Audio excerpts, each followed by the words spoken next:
Halo semuanya, selamat datang. Pernah kepikiran nggak sih, kenapa sih di sekolah itu pelajaran matematika diajarin sebelum fisika? Atau kenapa anak-anak SD di kelas awal belajarnya soal lingkungan sekitar dulu? Nah, itu semua bukan kebetulan loh. Semuanya adalah hasil dari sebuah desain yang namanya kurikulum. Hari ini kita bakal coba intip cetak biru di balik dunia pendidikan kita, khususnya untuk jenjang sekolah dasar. Dan kita akan kenalan sama dua filosofi besar yang ngebentuk apa dan gimana cara siswa belajar. Coba deh kita renungkan sejenak. Setiap mata pelajaran, setiap buku yang kita baca, sampai setiap kegiatan di sekolah, itu semua dirancang dengan sangat matang. Ada tujuannya. Jadi pertanyaan besarnya adalah, siapa sih arsitek di balik semua ini? Apakah para ahli kebijakan di tingkat pusat, atau justru para guru yang setiap hari berhadapan langsung dengan murid-muridnya di kelas? Jadi gini, pada intinya kurikulum itu adalah sebuah rencana strategis buat pendidikan. Dan untuk merancang rencana ini, ternyata ada dua pendekatan utama yang beda banget. Bedanya itu ada di satu pertanyaan mendasar. Kita mulainya dari mana? Dari atas, dari puncak hierarki, atau kita mulai dari bawah, langsung dari denyut nadi ruang kelas? Nah, ini dia bedanya. Biar gampang kita bayangin. Pendekatan yang pertama, top down atau dari atas ke bawah, itu ibarat seorang arsitek. Dia punya visi besar. Dia gambar cetak biru keseluruhan gedung, baru deh detailnya turun ke para pekerja.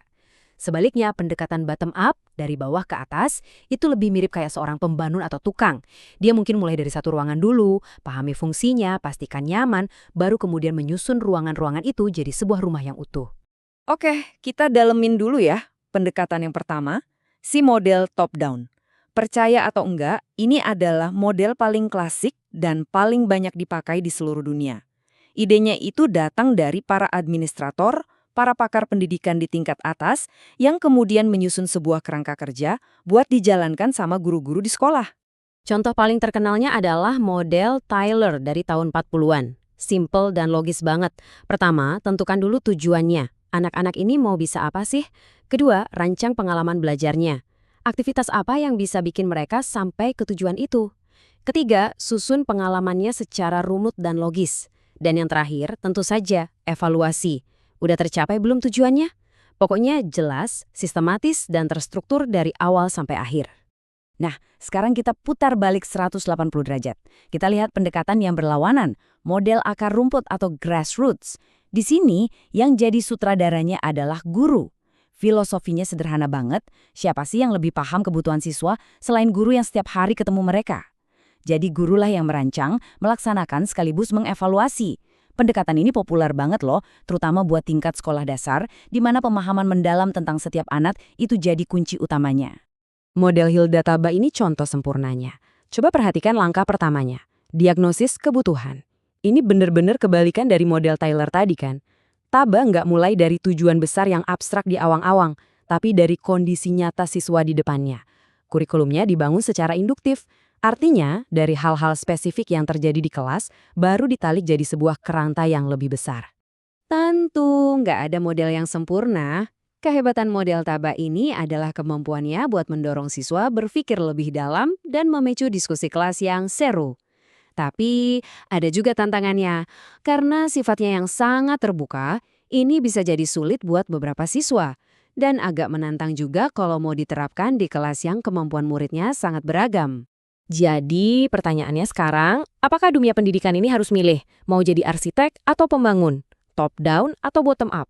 Kenyataannya, banyak yang merasa pilihan hitam putih ini terlalu kaku. Gimana kalau kita bisa mengambil yang terbaik dari dua-duanya? Nah, itulah yang coba dilakukan oleh model-model yang lebih komprehensif. Salah satu contohnya adalah model Oliva. Lihat deh, ada 12 komponen. Ini detail banget. Model ini nggak cuma berhenti di tujuan belajar di kelas, tapi mulainya jauh lebih luas. Dari melihat filosofi sekolahnya, menganalisis kebutuhan masyarakat sekitar, bahkan sampai mempertimbangkan tren global.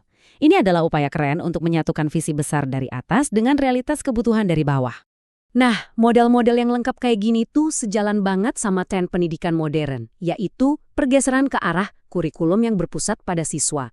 Tujuannya bukan lagi sekedar transfer fakta, tapi untuk membekali siswa dengan skill penting di abad 21 ini, kreativitas, kemampuan memecahkan masalah, dan yang paling penting, kemampuan untuk belajar secara mandiri.